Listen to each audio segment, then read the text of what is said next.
Reading with you all, Exodus chapter 2, the first 10 verses from the ESV. We'll work that out if you come and get yourself comfortable, Nat. So, yeah, welcome. All right. Well, thanks, Nick, and thanks everyone for coming. I'm not really sure whether I'll stand or sit. It's kind of a bit weird me sitting, but anyway, we'll see how we go. Actually, no, I'm going to stand up. All right. We've got a couple of nights coming up. Tonight's the first night, and the next one's going to be in a few weeks' time now. And we've chosen prophetesses in the Bible. So we're going to look at over the 2 nights, and I guess I'm leaving it open for more nights for myself at least anyway, just to look at maybe. We'll see. Miriam, the passionate prophetess, tonight from Exodus 2. Deborah, the purposeful prophetess from Judges 4. So that's the sort of plan. So a couple of amazing women there, and the Bible gives the title to both of these women as the prophetess. And the example of their faith is really quite incredible, as we'll see. A prophetess is somebody who speaks for God. Obviously, you've got a prophet and a prophetess, same thing.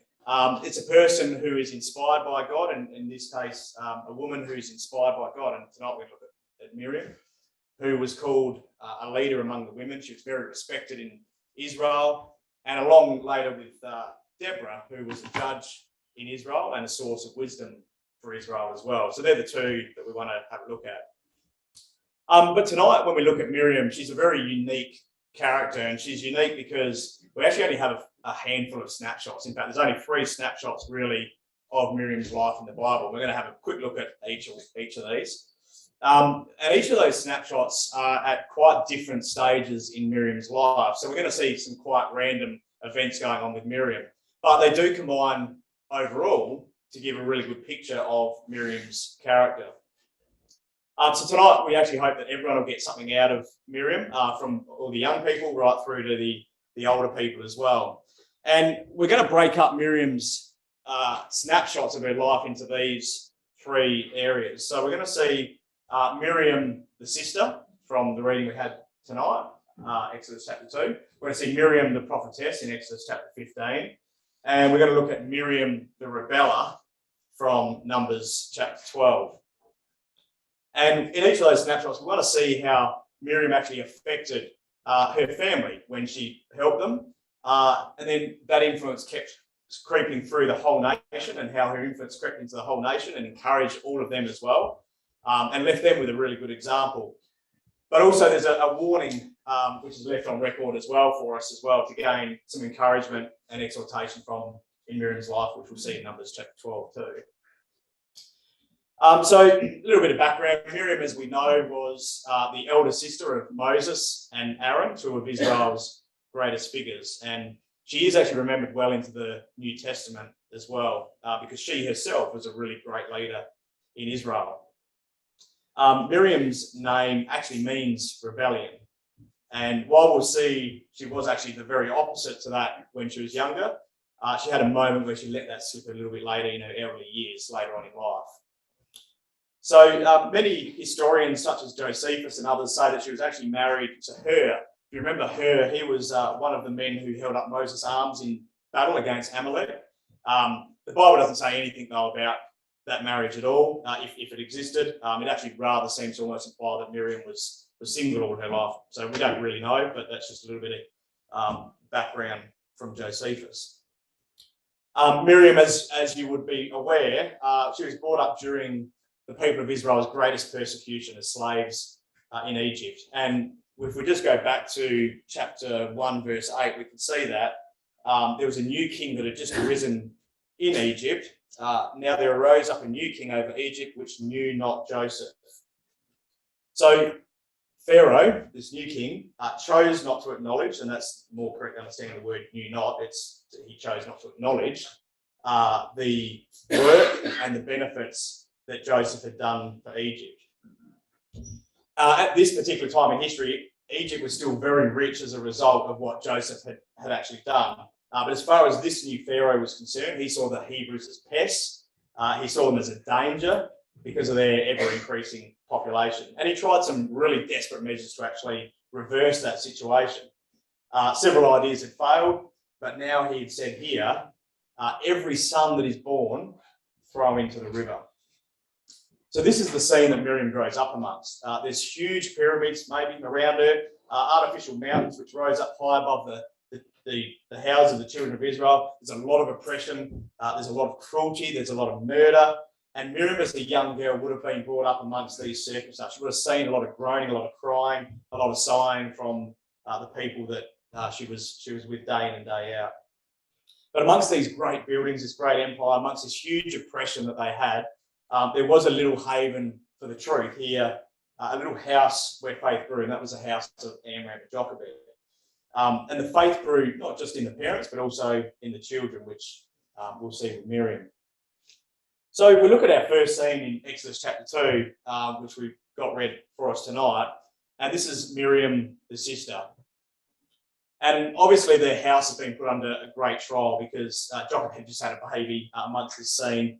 And I guess unfortunately for them, as it was a boy, which meant that he was doomed to sink in the Nile. They had to, by law, put him into the river, or be eaten by crocs or whatever.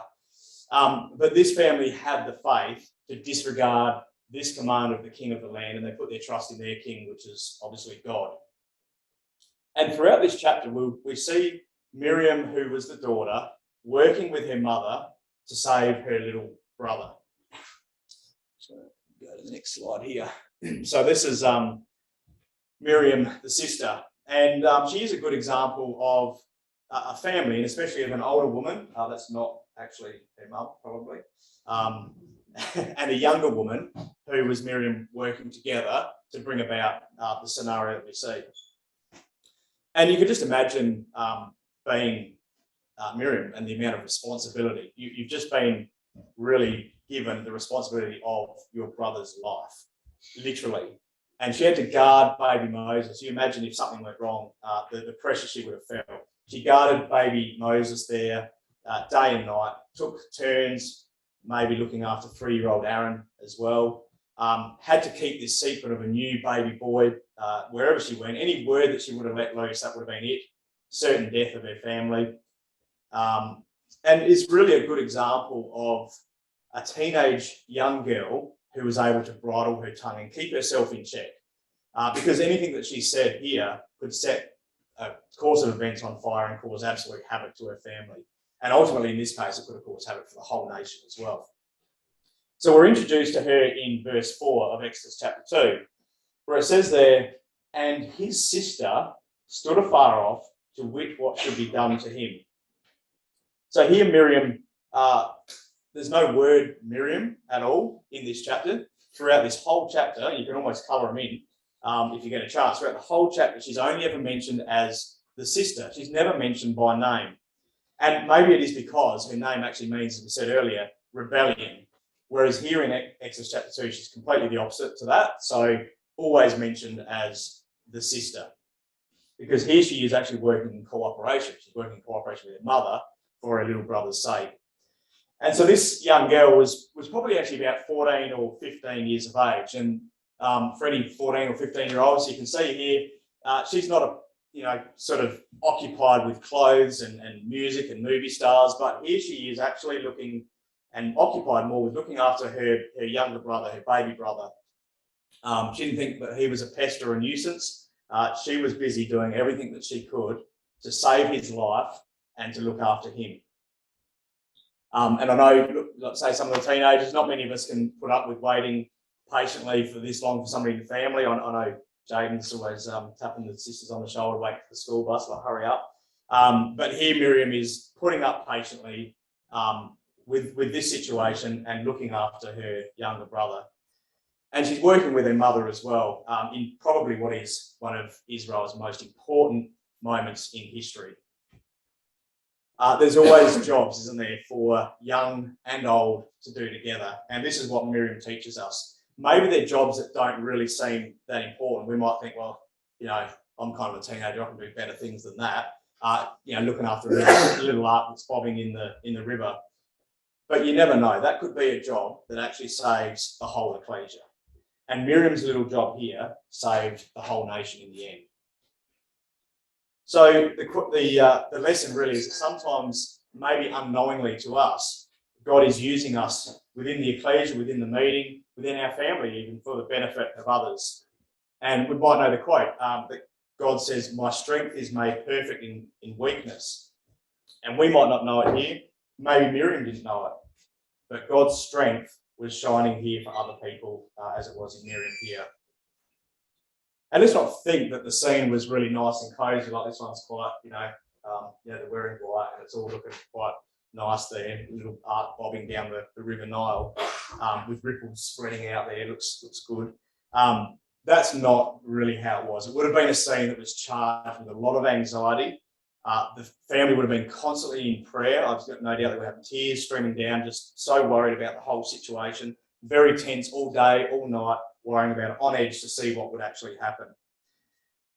And in this whole area here, there is no mention of Amram, the father. So it should be encouraging for us, in particularly the sisters, that women here in Exodus chapter 2 are used by God at critical and dangerous moments. And we'll actually see that through the next night that we have as well. And that Jochebed here, the mother, actually had enough confidence in her 15-year-old daughter to leave the baby in her care as well. And Miriam, no doubt, would have prayed just like her mother was, and like her mother taught her, waiting for God's solution to this problem. And in here, in Exodus chapter 2, there isn't much actually that is said about Miriam other than her being the sister. But just imagine the thoughts that are going through her head, the fear when she saw Pharaoh's daughter coming down the River Nile to get the ark. Her heart would have been in her throat when Moses cried, giving it all away, and Pharaoh's daughter opens up the basket. And she prepares herself to come forward. In verse 7, it says this, again, "Then said his sister, Moses' sister, to Pharaoh's daughter, 'Shall I go and call to thee a nurse of the Hebrew women that she may nurse the child for thee?'" So here she plucks up enough courage to actually go to Pharaoh's daughter, Pharaoh's own daughter, with these brave words, and then obviously sped off to tell her mum, knowing she'd be overjoyed at being able to look after Moses. And so again, we see Miriam's willingness, her caring attitude to do everything she could for her mother, for a little baby brother, and obviously ultimately for the whole nation, as we find out in the story later on. And this is a precedent that she actually does set for her whole life, as we see with her next mention of Miriam. So the next mention of Miriam is actually 80 years later. So it's a big hop and a skip and a jump over to Exodus chapter 15, which if you just turn over there now, we'll have a bit of a look at that. Exodus 15, we've titled this little section, Miriam the Prophetess.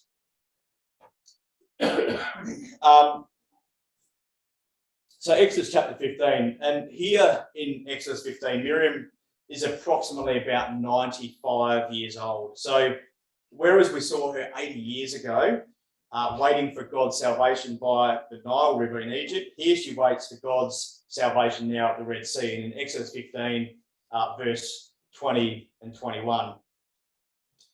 Actually, I might get somebody else to read it. Okay. Exodus 15, verse 20 and 21. Then I can have a drink. Yeah. Go for it. Exodus 15, 20, 21. Mm-hmm. And Miriam the prophetess, the sister of Aaron, took a timbrel in her hands, and all the women went out after her with timbrels and with dresses. And Miriam answered them, saying, "Sing ye to the Lord, for he hath triumphed gloriously. The horse and his rider hath he thrown into the sea." Thank you for that. So Miriam the prophetess. Between Miriam the sister and here Miriam the prophetess, the Bible doesn't say a single thing about Miriam's life at all. There's a big jump. But I think we can fill in the gaps a little bit. We can gather that during this time, Miriam was an idol, especially when Aaron and Moses were talking to Pharaoh. God would have used her to instruct Israel to be a pillar of strength, while others' faith might have been waning a little bit, because we can see where she comes out of the blocks here. And it also shows that though Moses and Aaron were the ones so-called on the stage doing all the talking, there was still a lot to do behind the scenes with the people. And here Miriam was the one to encourage them.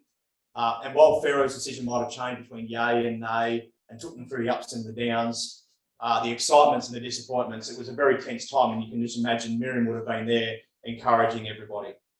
And that's why she's called Miriam the prophetess. This term doesn't just come out of nowhere just on the base of this. This was something that was building up over the last 80 years.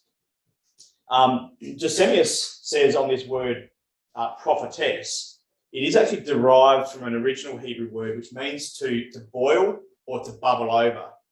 And really this is a really classic example of that, because it shows someone who could not contain her excitement. She was bubbling over.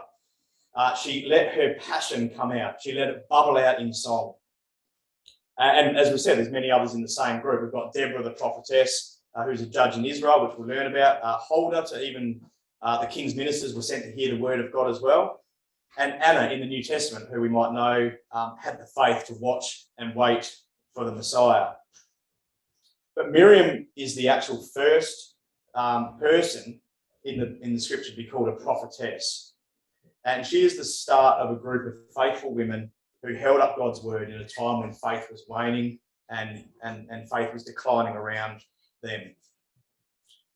Miriam had obviously developed this faith and this knowledge while she was in Egypt. So this passion here that she's had for God now bubbles over, and she's called Miriam the prophetess. You can imagine it would have been quite a feat, really, being amongst the scenario that they were in Egypt, to actually be growing in wisdom and understanding, to be bubbling over with it like this. And it's something that we should remember as well, that no matter how bad the situation can be around us, there's always an opportunity to let God's words impact our life, and further than that, to let them bubble over and to change other people's lives around us as well.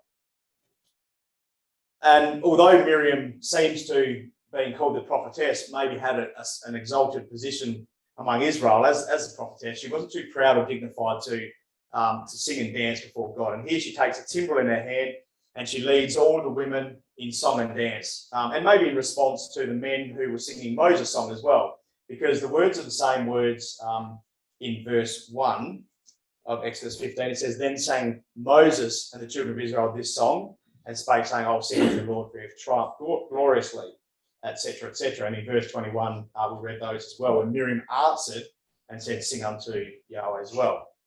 So it's possibly a little bit the same where we sing some of those hymns where some of the female voices go and then some of the male. It might have been a bit of a song similar to that kind of scenario going on here at the Red Sea. But there is something a little bit more to this picture, and I'll just briefly mention this, that Miriam and the women here represent the bride of Christ, dancing in joy because of their great deliverance and their salvation. You remember they were saved here at the Red Sea. Just come over to Psalm 30 and verse 11.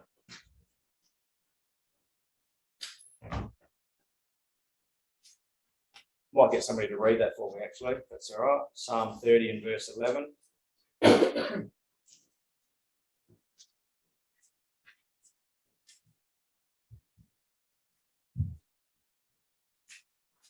You have turned for me my mourning into dancing. You have loosed my sackcloth and clothed me with gladness. Yeah, great. So this verse here shows when those who are redeemed, hopefully by God's grace, us, those who are saved out of the grave, from verse 3, you brought my soul from the grave. Those who are saved from the Egypt of this world, they're going to sing and dance in joy, very similar to what Miriam and the children of Israel did. And so reading about Miriam's joy in Exodus 15 shows to us exactly how joyful we're going to be, God willing, when we're saved by God. And even more so than the passion, the excitement that we see here that's painted in this picture, we're going to burst into song in that day as well. But as we said, the Bible always shows good and bad points about people, and I guess that's so we remember that they're human as well, just like we are. And there's a big drop then, isn't there, from this scene that we're just seeing, the joy, the excitement, the bubbling over that's going on here at the Red Sea. There's a big drop here, but we've got to gain encouragement and also warning from Miriam's life. And when you think about it, nearly every character in the Bible has some form of a blot on their life, and here we'll find that Miriam is no exception. It'd be easy to just pass over this and try to skirt around it, but the Bible has actually told us to remember it. Come over to Deuteronomy chapter 24 with me.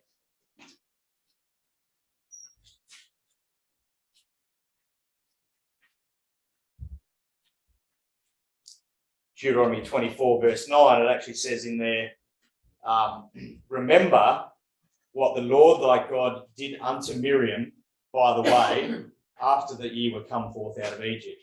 So here, Moses himself in the book of Deuteronomy actually says, you need to remember this. So if the Bible puts it in here, we've got to read it like this. We don't just want to gloss over it. We want to think about it in proportion, remembering this is the one time in her life, like King David slipped up one time, here Miriam does as well. And this is going to be the final section we look at Miriam's life. And this one here is Miriam the rebeller in Numbers chapter 12, if you come back to there as well. And this is the time in her life when the meaning of her name actually unexpectedly reveals itself. And really, it's a bit of a negative passion. We're talking about Miriam, the passionate prophetess. And I think she was a very passionate person. I think here in Numbers chapter 12, we see a negative passion come to the fore, a hidden jealousy that actually boils to the surface in Miriam and also in Aaron, which seemingly is because of Moses' wife in verse 1. Maybe somebody can read verse 1 of Numbers 12 for us. Anybody? Yep. Yep, verse 1. Yeah, Miriam and Aaron spoke against Moses because of the Ethiopian will be married as Ethiopian. Yeah, so it seems to be some form of being jealous of Zipporah, Moses' wife. Maybe jealous about her becoming the leader of the women.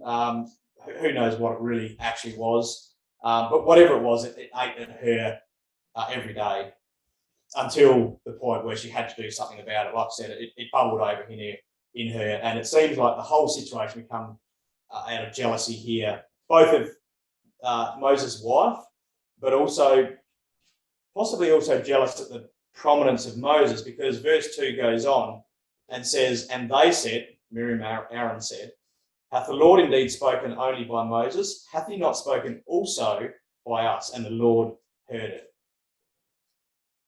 Note in verse 2 that it's a bit of a challenge, isn't it, to God's decision of choosing Moses, which is why the verse at the end says, and the Lord heard it. It's almost like nobody else really heard it, but God heard it.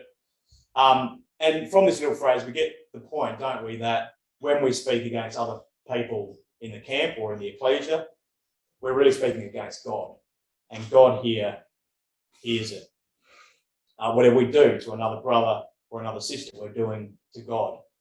And this is why God's anger is kindled, because while they were challenging Moses, in reality, they're actually challenging God.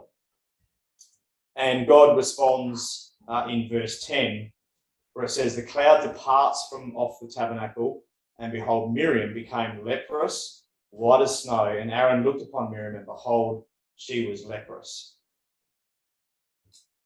Now, we can see the strength here actually between these three as Moses, Aaron, and Miriam as brothers and a sister. Remember, we've looked at over the last couple of verses how much Miriam has actually done for her brothers when she was younger, and this closeness, this love that they had between this family unit hasn't actually faded or dimmed here, even amongst this scenario here, because both Moses and Aaron are absolutely shocked.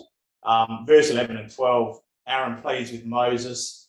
Moses immediately cries out to God. Verse 11 and 12, Aaron says to Moses, alas, my Lord, I beseech thee, lay not the sin on us. We've done foolishly. Verse 12, don't let her be as one dead. Verse 13, Moses turns around to God and says, heal her now, O God, I beseech thee.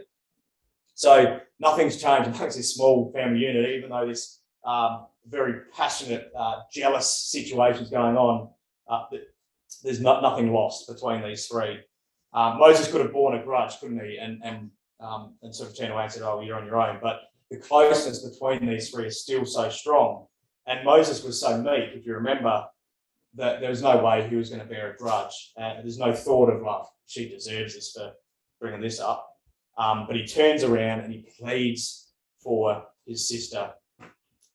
But God showed that she did need to be taught a bit of a lesson here. And I guess one of the questions when I was sort of reading it, and probably lots of people thought of it, why would only Miriam become leprous? What about Aaron? Because it clearly says that they stood together in this. And the only real answer here possibly is that maybe Miriam kind of started all of this and Aaron got involved, which is why it seems correct, because the record actually puts Miriam's name first, if you remember in verse 1, Miriam and Aaron. But I think that Miriam learned her lesson really, really quickly and very powerfully, because, after this occurrence here in Numbers 12, there's not a single word mentioned of her saying anything ever again after this. Miriam was a girl who, if you remember back there in Exodus chapter 2, she was not afraid to step forward and to speak up and let it all out. She was a woman who didn't hold back. She didn't hesitate to sing and dance and again let it all out before God. And now an older woman here, she had the nerve to speak out again against Moses and God, but she's now silenced, having learned a very powerful lesson. And she had to go out of the camp for 7 days. And that's in verse 15. Miriam was shut out from the camp 7 days, and the people journeyed not till Miriam was brought in again. So just think of some of the thoughts that might have gone through her head while she's sitting out of the camp for 7 days, how she'd failed, this example that she had from a 15-year-old kid all the way through to her age now. She failed. Years ago, she led the women out in song, and she was a leader. Everyone looked up to her. And now as she was led out of the camp, everyone looking at shock and horror, and it would have been hugely embarrassing for her. But no doubt she would have come back into that camp much more experienced and a far better sister for this as well. And I think we might have, if we only had those first couple of scenarios of Miriam, we might have thought, well, Miriam was aged, she was experienced, and these problems wouldn't have occurred to her. She would have been a great sister. When you look at this, it just goes to show, doesn't it, that human nature is never to be trusted, ever. And Miriam was shut out of the camp for 7 days as a lesson, really, that no one can claim superiority in God's presence. And in this, Miriam's life has encouragement, but also a warning for all of us as well.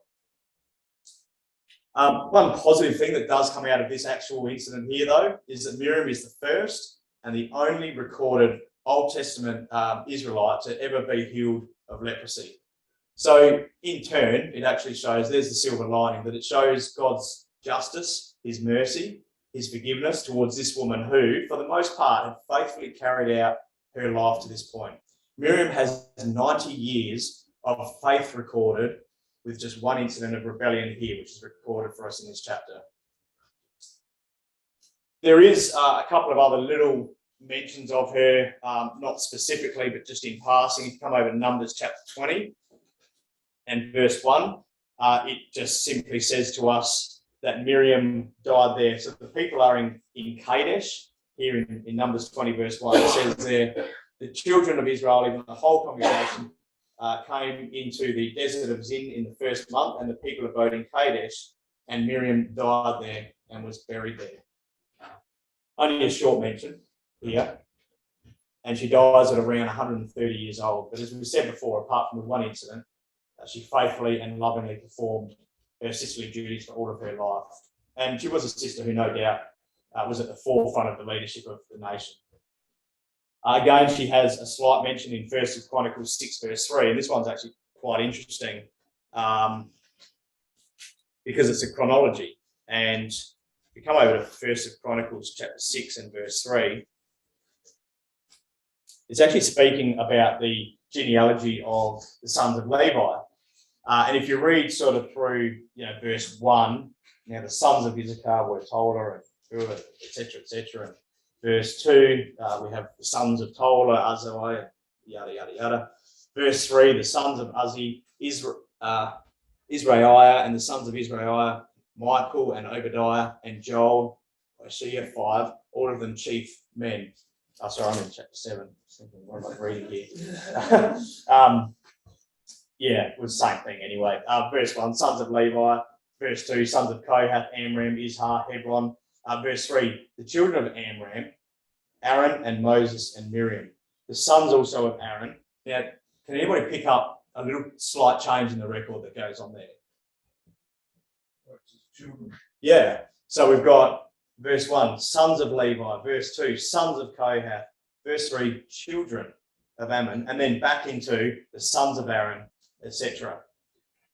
So here in the record, just for this little section here, God changes the record and sees it fit that Miriam is included with the leaders of the nation, Moses, Aaron, and puts Miriam in there as well. And again, there's such a strong bond between these three as brothers and sisters that it's not broken here in this record either. But let's finish with the final reference to Miriam, a quote which does show her absolute faithfulness. It's over in Micah chapter 6 and verse 4. In Micah chapter 6, verse 4, and the prophet here, Micah, is talking to the children of Israel. And he says here, just, I guess, reflecting on the history of Israel, he says to them, God speaking here, I brought thee up out of the land of Egypt and redeemed thee out of the house of servants. And I sent before thee Moses and Aaron and Miriam. Could have just been Moses and Aaron, could have just been Moses, but it's Moses, Aaron, and Miriam. And here we can see that Miriam is put as a leader in Israel. She is alongside Moses and Aaron. And no, of those three who brought him out of Egypt, none of them, Miriam, Moses, or Aaron, saw the land at all. But they did strive towards it, and they tried to take the people towards it, and they brought a multitude into the promised land because of their example and here their leadership. And God sees it fit to mention Miriam as an example of faith. And so we see Miriam. She's only got a few mentions as the sister, the prophetess, and the rebeller. But here we have that final mention as as a leader in Israel. She was more than just the rebeller, wasn't she? She wasn't perfect, but she had a very powerful example, which she showed how she cared for other people. She cared for her family. She cared for the ecclesia. She was working behind the scenes. She was inspiring other people with her passion for her God. And that really was true leadership. So these are the lessons that we've got to learn from Miriam, the sister and the passionate prophetess. Thanks, Nick.